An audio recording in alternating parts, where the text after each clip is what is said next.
আল্লাহ জাহান্নামে দেবেন না বলেই তো নবী পাঠিয়েছেন। প্রত্যেক যুগে একজন করে নবী পাঠিয়েছেন। প্রশ্ন জাগে যে হযরতে আদম আলাইহিস সালাম কার কলেমা পড়েছেন, শীস আলাইহিস সালাম কার কলেমা পড়েছেন, জাকারিয়া আলাইহিস সালাম কার কলেমা পড়েছেন? জানেন তো কার কলেমা পড়েছেন? আলিফ থেকে নিয়ে ইয়া পর্যন্ত নবীর প্রশংসা। যে নবীর প্রশংসা প্রত্যেকটি অক্ষরে আল্লাহ বানিয়ে পাঠিয়ে দিয়েছেন বা রেখেছেন, সে নবীর প্রশংসা কত হতে পারে? জিকিরে রসুল পাক হো, আপনারা এবারে একত্রিত হয়ে যান। জিকিরে রসুল পাক হো, জিকিরে खुदा के बाद, जिक्रे खुदा के बाद, जिक्रे रसूल पाक हो, जिक्रे खुदा के बाद, जिक्रे खुदा के बाद, जिक्रे रसूल पाक हो,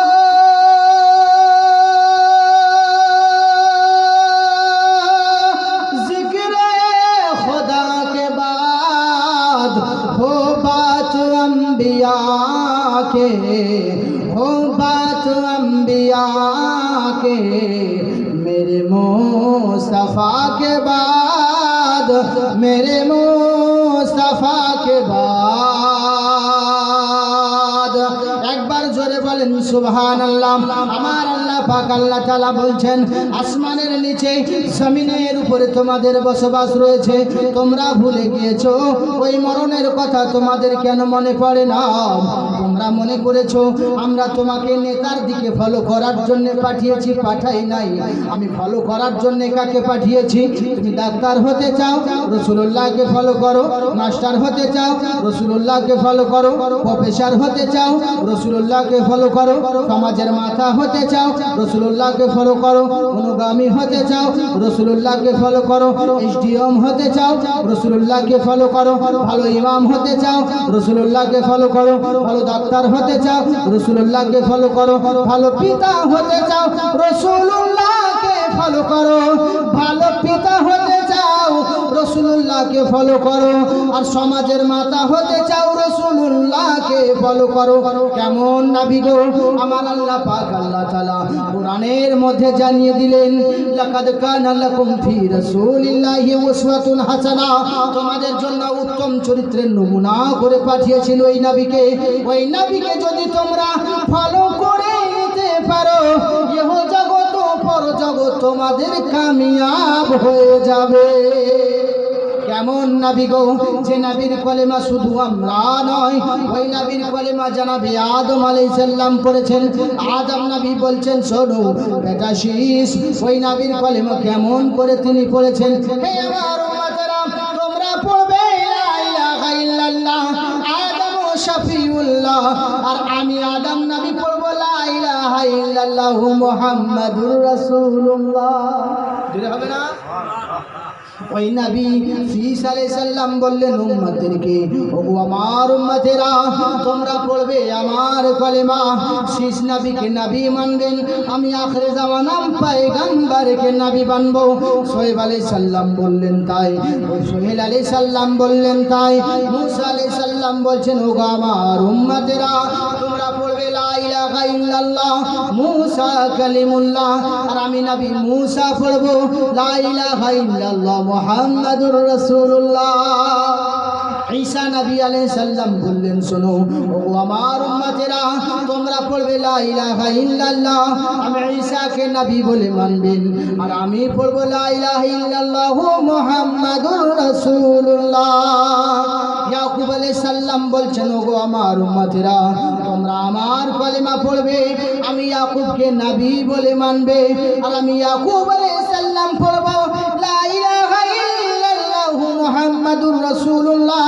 ইউসুফ আলাইহিস সালাম বলছেন, ওগো আমার উম্মতেরা, তোমরা পড়বে লা ইলাহা ইল্লাল্লাহ, আর আমি ইউসুফকে নবী বলে মানবে। আর আমি বলব লা ইলাহা ইল্লাল্লাহ মুহাম্মাদুর রাসূলুল্লাহ। ইহ জগতে যত ধারা ধমে নবী এসেছেন, সমস্ত নবীর কলেমা হলেন আমাদের কলেমা আখির জামানার নবীকে নবী বলে মেনেছেন। প্রত্যেক নবীগণ যখন বিপদগামী হয়েছে আমার নবীর হাত ওসিলা নিয়ে দোয়া করেছেন। যদি বলেন কেমন করে, হযরত আদম আলাইহিস সালাম বলছেন, বেটা শীষ, তুমি যখন বিপদে পড়ে যাবে দোয়া করার মতো যখন কাউ কোনো জিনিস পাবে না, শোনো তখন তুমি দোয়া করবে আখির জামানার পয়গম্বরের ওসিলা দিয়ে তোমার দোয়া কবুল হয়ে যাবে। বুঝতে পারছেন তো? তাহলে কোন নবীর কলেমা পড়ছেন? কোনো চিন্তা নেই, তোমরা বিপদে পড়েছো আমার নবীর ওসিলা নিয়ে দোয়া করো, তোমাদের বিপদ দূর হয়ে যাবে। হযরতে মুসা আলাইহিস সালাম যখন নীল নদ পার করবেন, নীল নদে যখন রাস্তা হয় না ওই সময় নীল নদের পাশে দাঁড়িয়ে দোয়া করে বলে, আল্লাহুম্মা রাব্বি বিহাক্কি মুহাম্মদ ওয়া আলি মুহাম্মদ। বড় দোয়া, ওগো আল্লাহ ওই মুহাম্মদুর রাসূলুল্লাহর ওসিলায় নীল নদে আসা মারাই রাস্তা পেয়ে যায়, রাস্তা পার হয়ে যায় আর উম্মতদেরকে ইশারা করে জানিয়ে যায় ওই নবী এমন নবী, ওগো আল্লাহ পাক আমি মুসা তোমার সঙ্গে তুর পাহাড়ে কালাম করার জন্য এসেছি। যখন আমি কিতাব পড়ে দেখলাম আখির জামানার উম্মতকে আপনি এত পাওয়ার দেবেন, আপনি এত ক্ষমতা দেবেন, আপনি এত আদর্শ দেবেন, তারা একটি রাত ইবাদত করবে 1000 রাতের সমান নেকি পাবে, একটি সাজদা করবে, ফজরের 2 রাকাত নামাজ পড়বে আদম আলাইহিস সালামের নেকি পাবে, জোহরের 4 রাকাত ফরজ পড়বে হযরত ইব্রাহিম আলাইহিস সালামের নেকি পাবে, এই সুন্নত পালন হবে, এই দিকে ফরজ আদায় হবে। যখন আসরের নামাজ পড়বে হযরত উজাইর আলাইহিস সালামের ঈমানটা পাবে, মজবুত ঈমান হবে। যখন মাগরিব পড়বে তখন আল্লাহ তুমি আইয়ুব নবীর মতো সবর দিয়ে দেবে। আর যখন ঈশা পড়বে নবী মুহাম্মদুর রাসূলুল্লাহর দলে শামিল করে নেবে। কেমন নবী? হযরত হযরত আদম আলাইহিস সালাম পড়েছিলেন, যখন দোয়া কবুল হয়ে 2 রাকাত নামাজ পড়ে ওটা ফজরের সময়। ইব্রাহিম আলাইহিস সালাম 4 রাকাত শুকরানা পড়েছিলেন। উজাইর আলাইহিস সালাম 100 বছর পরে যখন দেখলেন গাধা আর কিছু নাই আর আমি জিন্দা, আল্লাহর কুদরতের খেলা, তখন 4 রাকাত আসরের নামাজ পড়েছিলেন, সেটা একটা সুন্নত ঈমানে পাওয়া। মাগরিবটা হযরত আইয়ুব আলাইহিস সালাম 4 রাকাতের নিয়ত করেছিলেন, 3 রাকাতের পর উঠতে পারেননি, সেই কারণে 3 রাকাত মাগরিবের নামাজ আমরা পড়ি না।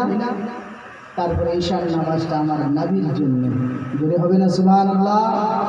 তাহলে আমরা একটি ওয়াক্তে কত ফায়দামন্দ হচ্ছি, কত কামিয়াবের দিকে যাচ্ছি না, কিন্তু আমরা বাস আল্লাহকে ভুলে যাচ্ছি। আমরা বসে আছি সিংহাসনে আর মন আছে কচু বলে আমাদের, আছে না? সাজদা করছে আল্লাহকে, সুবহানা রাব্বিয়াল আলা, সুবহানা রাব্বিয়াল আলা, কিন্তু চিন্তা আছে ঘরের দিকে, আজকে কি বলেছে আমাদের এই হয়ে আছে। আর কেমন ছিলেন তিনারা সাহাবী, কেমন ছিলেন? তীর ঢুকে গেছে পায়ে, নামাজের সময় টেনে দেখতে হযরতে জাফর আলী, তাহলে কেমন ছিলেন?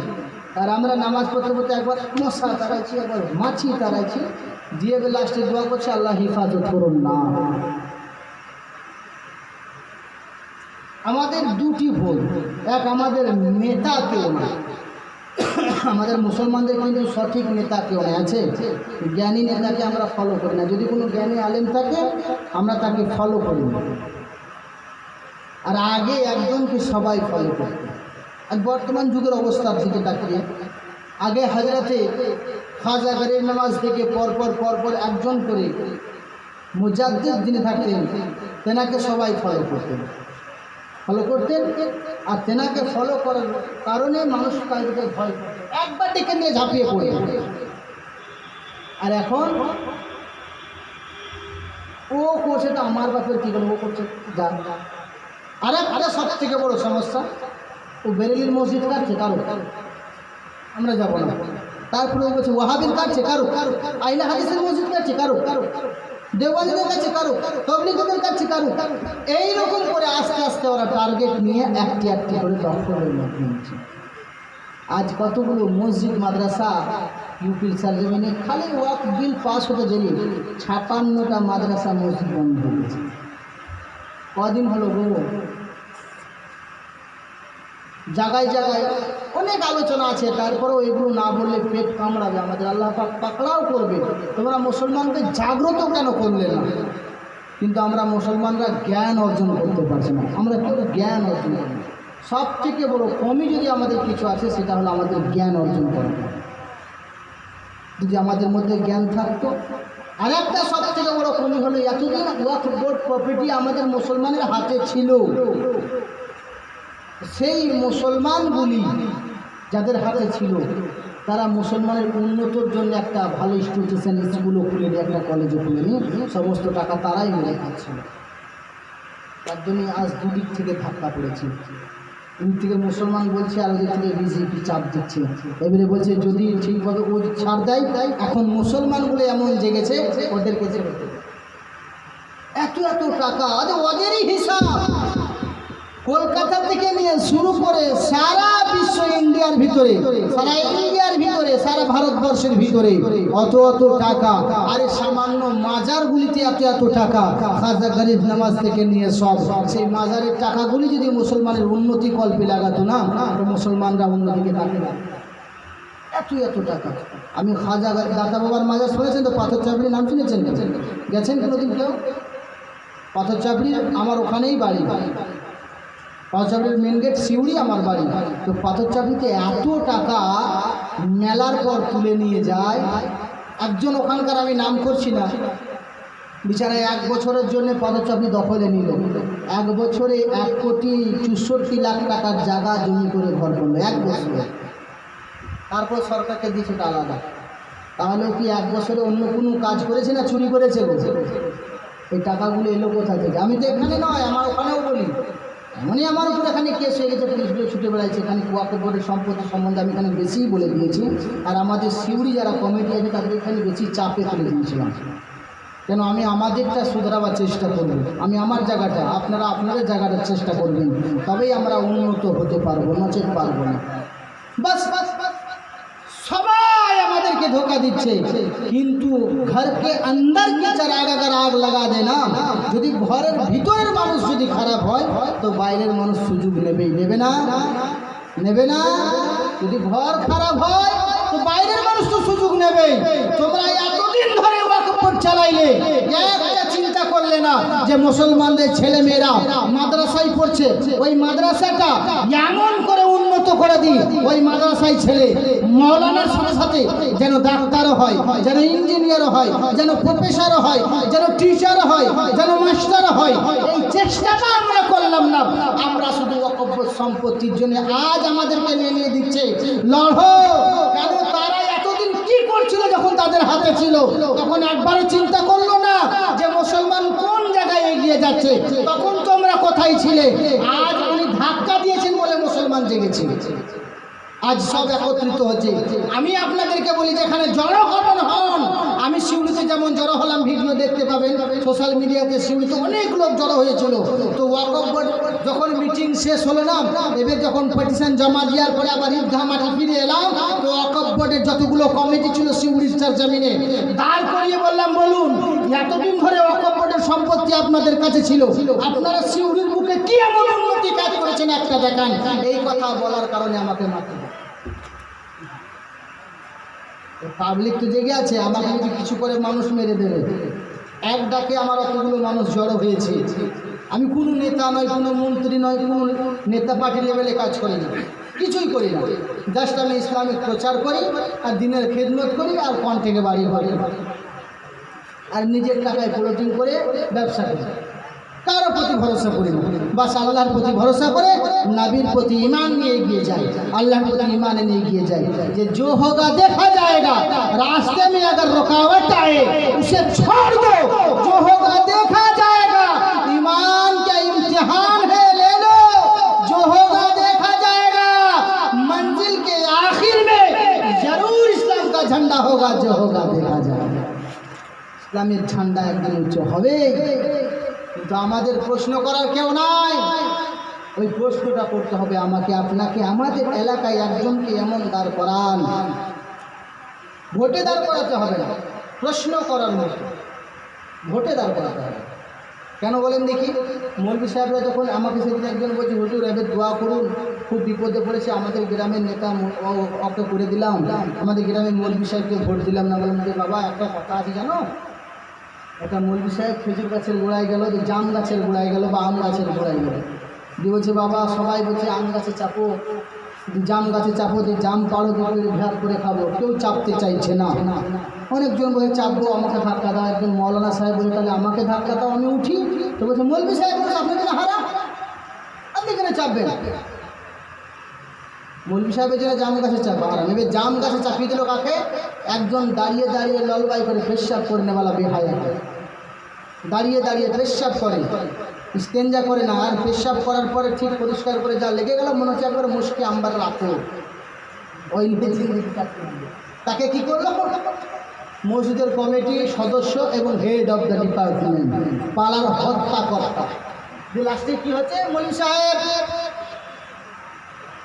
উপর থেকে জাম ফেলাচ্ছে না, আঠিগুলো ফেলাচ্ছে। যখন আঠিগুলো পড়তে লেগেছে তখন বলছে মৌলভী সাহেব দোয়া করুন, মৌলভী সাহেব দোয়া করুন যেন নেমে যায়। আর হবে?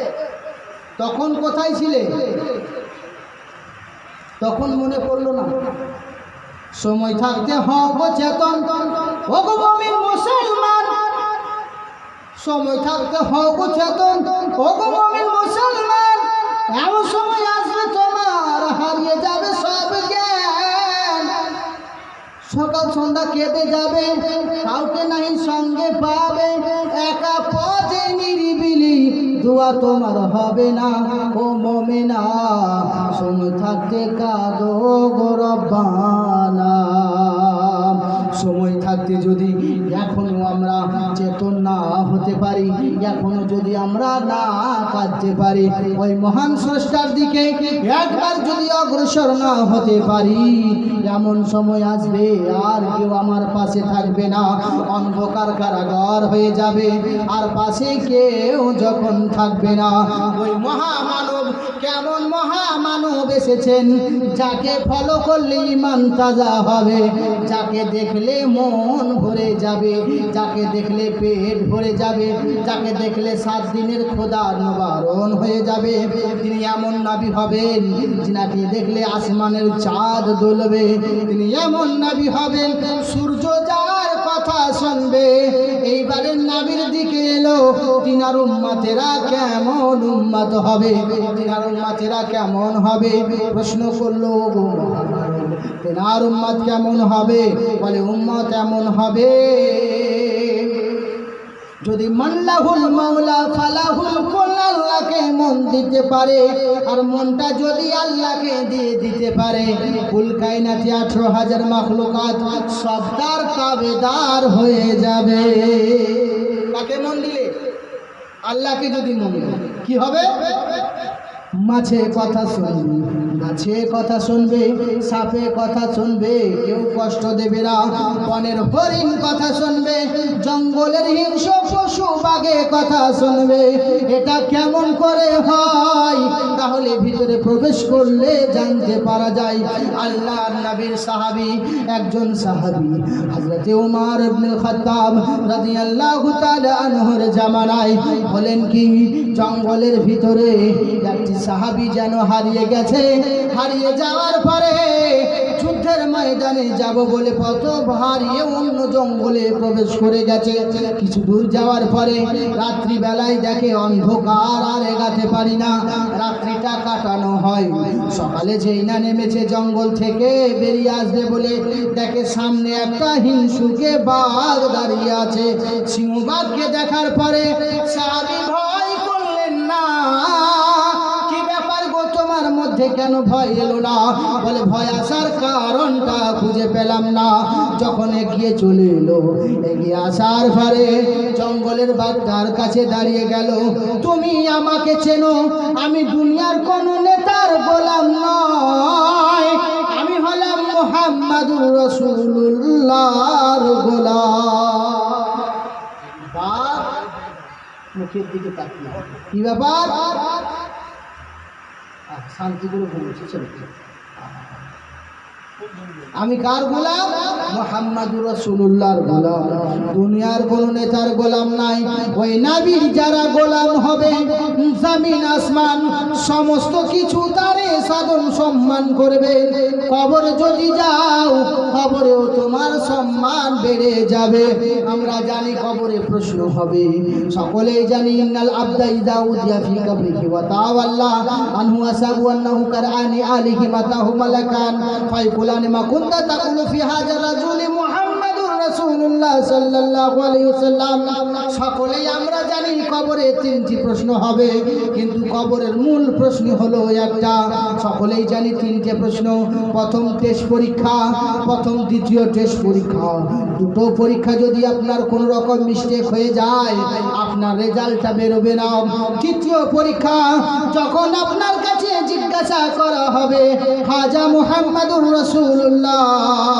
এই ব্যক্তির জন্য তুমি দুনিয়ায় কি বলতেছিলে যখন তুমি যদি মুমিন হতে পারো ইশকে মুস্তাফা তোমার মধ্যে থাকে তোমাকে মুখস্থ করতে হবে না অটোমেটিক জবান থেকে মুহাম্মাদুর রাসূলুল্লাহর কলেমা বেরিয়ে যাবে যেই না কলেমা বেরিয়ে যাবে ফারিস্তার কাছে গায়েব থেকে নিদা আসবে আওয়াজ আসবে এই বান্দা সত্য কথা বলেছে হক বলেছে এর জন্য জান্নাতি বিছানা বিছিয়ে দাও তারপরে একে আরামের ঘুম পাড়িয়ে দাও যখন সে ঘুমিয়ে যাবে কাল কিয়ামতের দিনে তাকে জাগানো হবে কিন্তু নবীর হতে হবে মনটা কাকে দিতে হবে আল্লাহকে দিতে হবে এবার আল্লাহকে আমরা মন দিছি কোথায় আল্লাহকে আমরা মন দিতেই পারি